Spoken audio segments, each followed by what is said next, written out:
Wait, what? When I returned to the shadow stop after shopping at the store, my mother-in-law was nowhere to be found. I checked the timetable and found that the last shadow had left 5 minutes ago. As I was in despair, I received a call from my mother-in-law. Judith, the shadow. Too bad for you. You're so inconsiderate to come along on our family trip in the first place. A stranger like you should walk 4 hours to the hotel. Understood? I don't know why I couldn't fight back. I was just so shocked by the fact she hated me so much. My husband and father-in-law were supposed to join us separately. Now that the last shadow had left, I had no choice but to hike for 4 hours along the mountain road to the hotel. I was at a loss when a phone call gave me a glimpse of light. My name is Sandra. I'm 30 years old. I work at a variety shop in a shopping mall. My husband Calvin and I have been married for almost a year. Since we had dated for 3 years and had lived together for 1 year before our marriage, it has been an ordinary couple's life with no major changes.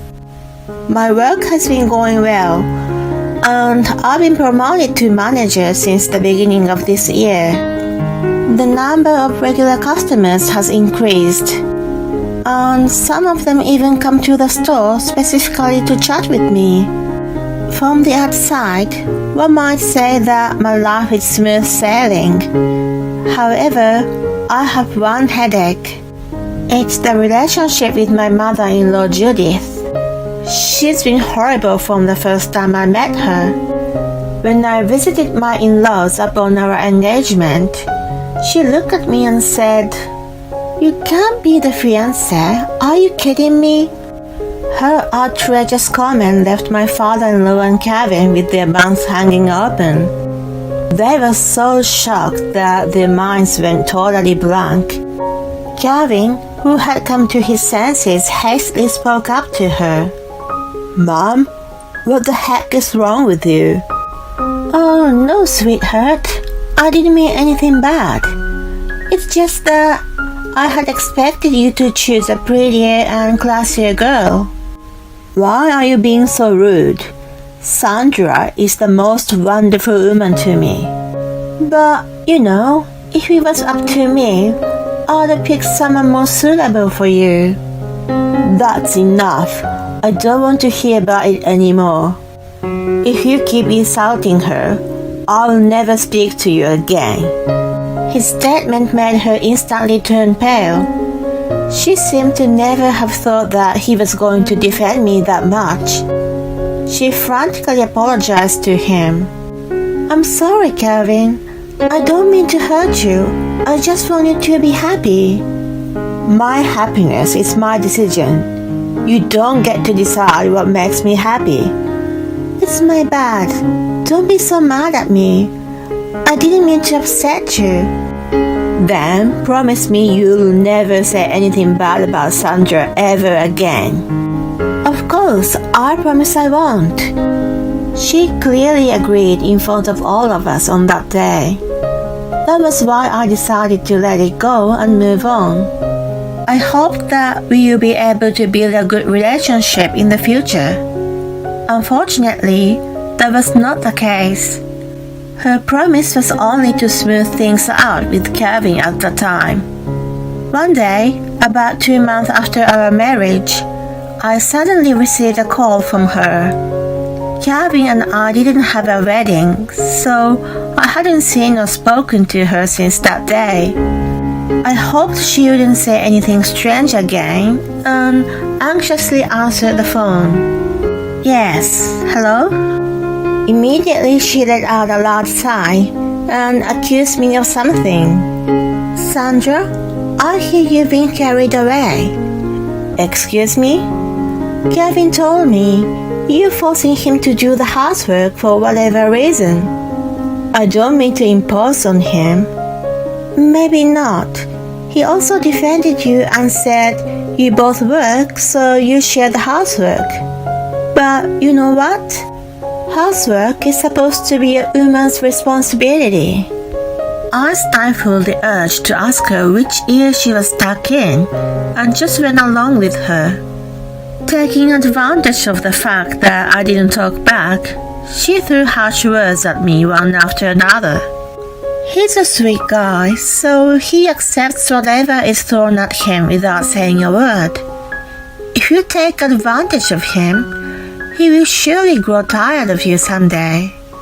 I'm not quite sure what you're talking about. I think only he understands how he feels. How dare you? I'm his mother. Of course I know him better than anyone else. But he's never said anything like that to me. Shut up. Don't you ever talk over me. That's why people with lousy upbringing are. The memory of the day I met her came back to me, and my blood rushed to my head with great force. I barely restrained myself and continued talking calmly. Well, with all due respect, you promised that you would never say anything bad to me again, didn't you? I didn't say anything bad. I'm just saying what I think. I'm hurt enough. If you just want to make an insulting call, could you please refrain from doing so? Oh dear, that's why I didn't want him to marry a disobedient girl. She was satisfied with what she had said and hung up the phone before I could say anything back. The sound of the disconnected tone echoing in my ears increased my irritation. What the heck just happened? Did she take her time just to insult me?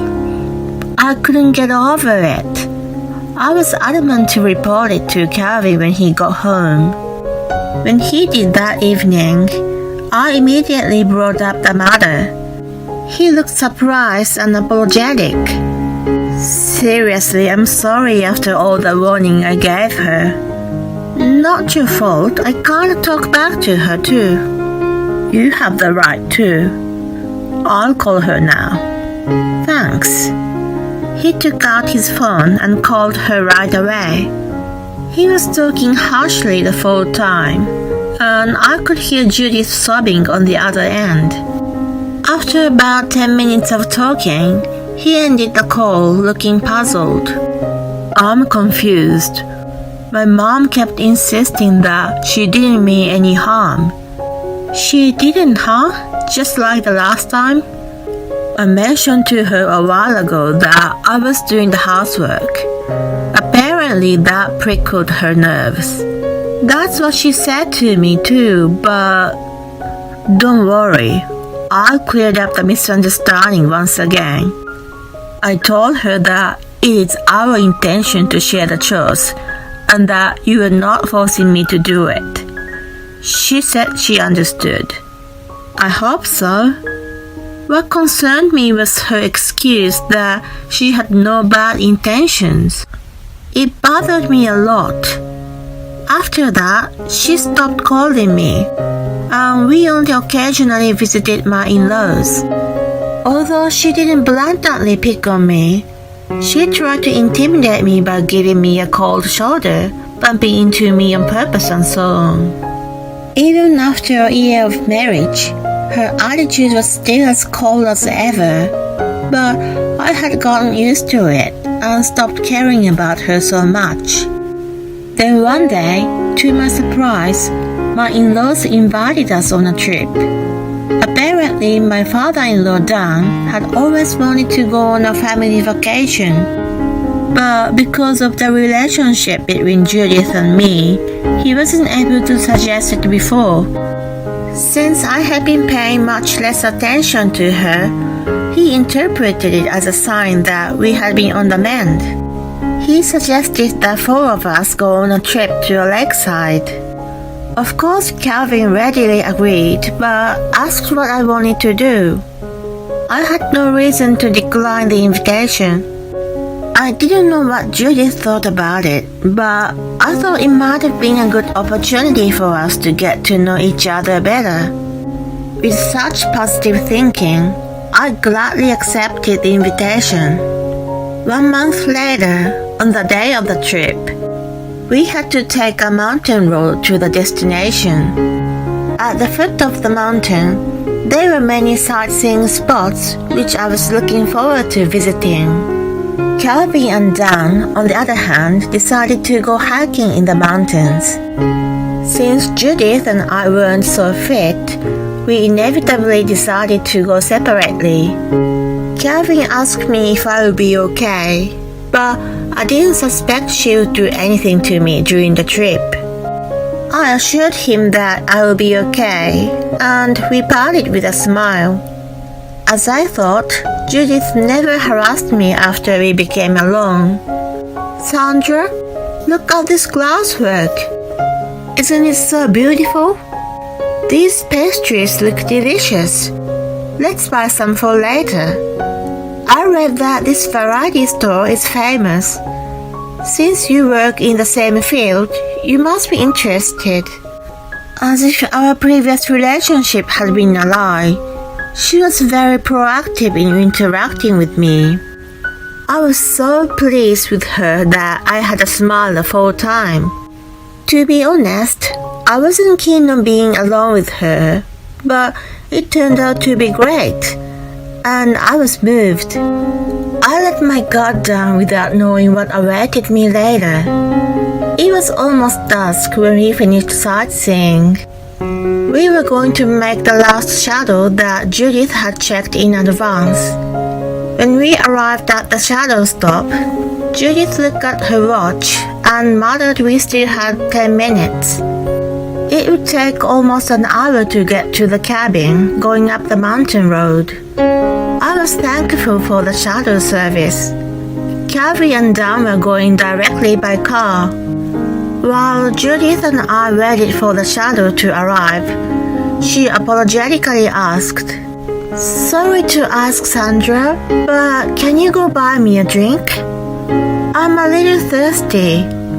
"Sure, what would you like?" "I would like a tea, not too sweet. I'd also like some snacks." "Okay, I'll be back." I took my wallet and my phone and headed for the convenience store a short distance away. 10 minutes would have been enough time. I picked out some snacks that I thought she would have liked and paid the bill. But then when I returned to the bus stop, she was gone. Wait, what? I hurriedly checked the timetable and found that the last shuttle had left 5 minutes ago. As I was in despair, I received a call from her. "Judith, the shuttle." Her high-pitched laughter cut me off. I was bewildered, not knowing what was going on, as she triumphantly said, "Too bad for you. You're so inconsiderate to come along on our family trip in the first place." "Inconsiderate? Why did you lie about the time?" "Because you've been acting up and annoying me. You're just a stranger to me. Is that what you think of me? A stranger like you should walk 4 hours to the cabin. Understood?" I don't know why I couldn't fight back. I was just so shocked by the fact that she hated me so much. At that moment, I felt sadness and an inexpressible anger welled up inside me. How dare she? What did I do to deserve this? Fine, I'll make it to the cabin by foot. I started to walk along the mountain path with determination. As I mentioned earlier, I wasn't so fit. I'm not good at running, let alone hiking. It was extremely difficult to walk uphill for 4 hours. About an hour into the walk, my knees started to buckle. Just when I was about to give up, I received a call from Calvin. "Hey, hon, Dad and I finished hiking early. If you haven't arrived at the cabin yet, we'll pick you up." Or are you already there? I tried calling Mom, but she didn't pick up. I left her a message. Help me. Honey? Help me, please come and get me. I found myself in tears and screaming. The sun had already set, and there was only the mountain road ahead of me. My mental state had already reached its limit. I told him that Judith had left me at the shadow stop and that I was on my way on foot alone. He said he was coming right away and hung up. My phone rang again right after, and it was from Judith. I dared not answer it, but it rang incessantly. She must have read the message from Calvin that he was picking me up and called me in a hurry. She must have freaked out. I kept ignoring her calls and waited for Calvin to pick me up. Half an hour later, I was inside a car with him and Dan. I was so relieved and tears started rolling down again. Dan was already informed of what had happened and apologized to me with a bothered look. I'm so sorry, Sandra. Judith has gone way over the line. It's okay now. Thank you so much for picking me up. You must have been scared alone in the dark. Here, take this. He handed me a cup of hot tea. Thank you. It filled me with warmth. The sadness I had felt earlier was gone, and only anger toward Judith remained. When we arrived at the cabin, she came running up to me, clutching her phone. Oh, Sandra, thank God you're okay. You're safe. What? I didn't think you would miss the bus. I went ahead, but I was going to ask Calvin to pick you up. Apparently, she wanted to treat the incident as an accident, not intentional. I missed the bus by chance.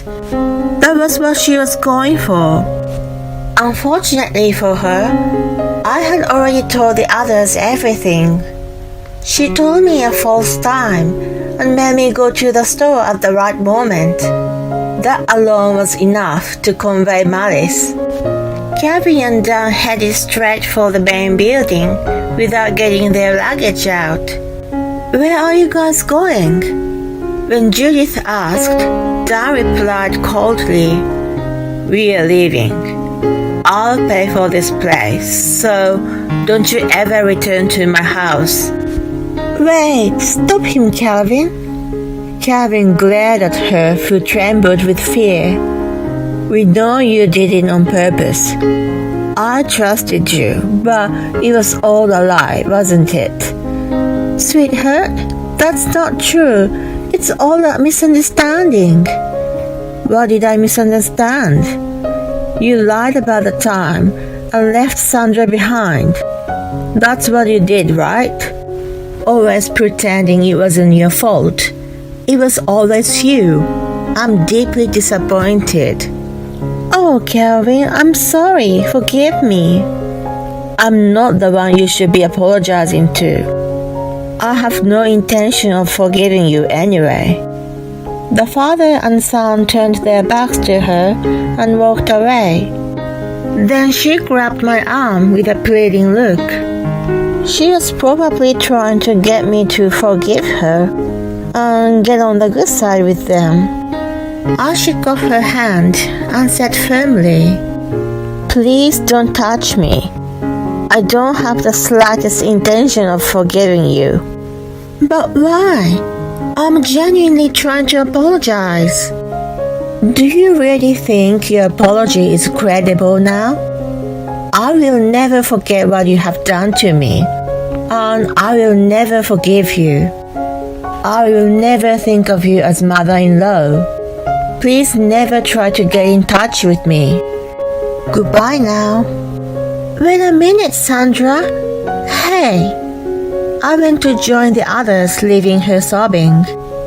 Afterward, I heard she tried to follow us home, but it was already dark and she gave up the idea.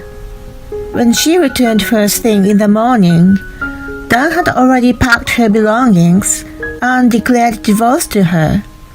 She contacted Calvin to apologize, but of course he refused. He has no intention of seeing her again.